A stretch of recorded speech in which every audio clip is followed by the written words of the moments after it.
தாவேக்காவை ரொம்ப under estimate பண்ணிட்டாங்க திமுக அதிமுக அப்படிங்கறதா என்னோட கருத்து. அதுக்கு முக்கியமான காரணம், விஜய் நம்ம நேரடியா தாக்கணும் அப்படின்னா அவர் வளர்ந்துருவாரு, அவரை பெரிய ஆள் ஆக்கிடக்கூடாது, அதனால நம்ம சைலண்டாவே இருக்கிறதா நல்லது அப்படின்னு முடிவெடுத்துதான் விஜய் அப்படிங்கிற பேரையே ஸ்டாலின் இது வரைக்கும் உச்சரிக்கவே இல்லை, உதயநிதியும் கூட. விஜய் திமுக மேல முன்வைக்கக்கூடிய விமர்சனங்கள் எல்லாமே மக்கள் மத்தியில ரீச் ஆயிருக்கு. அரசியல சொல்றாங்க, பஞ்சா அப்படின்னு சொல்றாங்க, பெண்களுக்கு பாதுகாப்பு, இப்படி விஜய் என்னென்ன விஷயம் எல்லாம் அவர் சொல்லியிருந்தாரோ அது எல்லாமே அப்படியே சொல்லியிருக்காங்க. சோ விஜயால ஒரு மாற்றத்தை கொண்டுட்டு வர முடியுமா? விஜய் நாளைக்கே சிஎம் ஆகிறார் அப்படின்னா என்ன பண்ணுவாரு, அவரால் என்ன பண்ண முடியும், அவருக்கு நிர்வாக திறமை இருக்கு, இது போன்ற விஷயங்களை தான் எடுத்து திமுகவும் சரி அதிமுகவும் சரி பேசியிருக்கணும். குறிப்பா திமுக பேசியிருக்கணும். அதிமுகவும் அவங்க ஆளுங்கட்சியா வரணும், அப்படி இல்லைன்னா எதிர்கட்சியாவது வரணும் அப்படின்னு சொல்லி தொடர்ந்து போராடிட்டு இருக்காரு எடப்பாடி.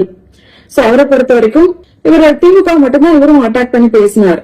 ஏன்னா திமுக விஜய குறிப்பிடுறதில்ல அப்படிங்கறதுனால இவரும் உதயநிதியை தான் அதிகமா விமர்சனம் பண்ணாரே தவிர விஜய் அதிகமா விமர்சனம் பண்ணவே இல்லை.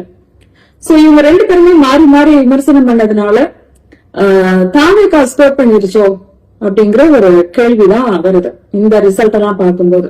சோ தாவேக்காவோட அரசியல், அவங்க என்ன பண்றாங்க, அவங்களோட கேண்டிடேட் எல்லாம் யாரு, அவங்களோட பேக்ரவுண்ட் என்ன, இதெல்லாம் எடுத்து பேசிருக்கணும். அது கொஞ்சம் மக்கள் மத்தியில ரீச் ஆயிருக்கும் அப்படிங்கறதான் என்னோட கருத்து.